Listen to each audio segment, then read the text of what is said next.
mental patient by Rae Unzicker, who lived from 1948 to 2001. He's one of our pioneers. To be a mental patient is to be stigmatized, ostracized, socialized, patronized, psychiatrized. To be a mental patient is to have everyone controlling your life but you. You're watched by your shrink, your social worker, your friends, your family, and then you're diagnosed as paranoid. To be a mental patient is to live with the constant threat and possibility of being locked up at any time, for almost any reason. To be a mental patient is to live on $82 a month in food stamps, which won't let you buy Kleenex to dry your tears, and to watch your shrink come back to his office from lunch driving a Mercedes Benz. To be a mental patient is to take drugs that dull your mind, deaden your senses, make you jitter and drool, and then you take more drugs to lessen the side effects. To be a mental patient is to apply for jobs and lie.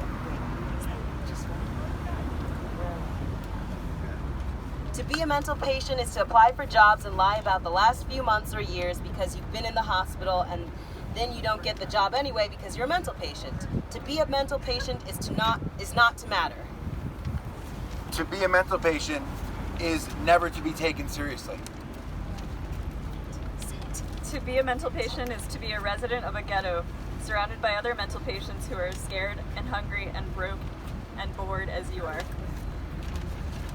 To be a mental patient is to watch TV and see how violent and dangerous and dumb and incompetent and crazy you are. To be a mental patient is to be a statistic.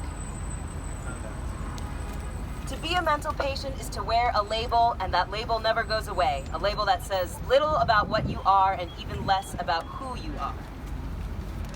To be a mental patient is to never to say what you mean, but to sound like you mean what you say. To be a mental patient is to tell your psychiatrist he's helping you, even if he's not. To be a mental patient is to act glad when you're sad and calm when you're mad, and to always be appropriate. To be a mental patient is to participate in stupid groups that call themselves therapy. Music isn't music, it's therapy. Volleyball isn't a sport, it's therapy. Sewing is therapy. Washing dishes is therapy. Even the air you breathe is therapy, and that's called the milieu. To be a mental patient is not to die even if you want to, and not to cry, and not hurt, and not be scared, and not be angry, and not be vulnerable, and not to laugh too loud, because if you do, you'll only prove that you are a mental patient, even if you are not. And so, you become a no thing in a no world, and you are not.